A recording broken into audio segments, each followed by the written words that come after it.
નવી બંદરના દરિયામાં ફિશિંગ કરતી વખતે એક પિલાણાના માલિકે નજીકમાં રહેલ માધવપુરના પિલાણાના માલિકને તેનું પિલાણું દૂર રાખવાનું કહેતા તે પિલાણામાં રહેલ 4 શખ્સોએ ગાળો કાઢી મારી નાખવાની ધમકી આપી હોવાની પોલીસ ફરિયાદ 2 દિવસ પૂર્વે નોંધાઈ હતી, જે મામલે પોલીસે 4 શખ્સોની ધરપકડ કરી છે.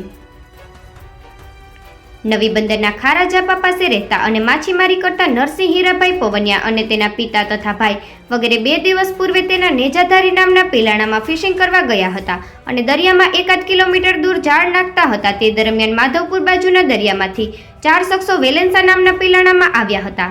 નરસિંહે જાળ નાખવાની હોવાથી તેઓનું પિલાણું થોડું દૂર રાખવાનું કહેતા સામેના પિલાણામાં રહેલ 4 શખ્સોએ જેમ ફાવે તેમ ગાળાગાળી કરી હતી અને મારી નાખવાની ધમકી આપી હતી. તે દરમિયાન નવી બંદર ગામના અન્ય પિલાણા ત્યાં આવ્યા હતા અને ઝઘડો બંધ કરવા જણાવ્યું હતું.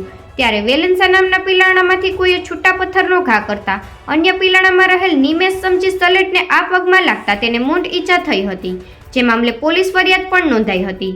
ત્યારબાદ પોલીસે તપાસ હાથ ધરી વેલેન્સા નામના પિલાણામાં રહેલ માધવપુરના બંદર કાંઠે રહેતા 4 શખ્સો અકબર ઇસ્માઇલ લુચાણી, ઇમ્તિયાઝ ઇસ્માઇલ લુચાણી, નસીર હનીફ કલ તથા સુરેશ ઉર્ફે સુનિલ સ્લેટસિયન કુલ્લુની ધરપકડ કરી આગળની કાર્યવાહી હાથ ધરી છે.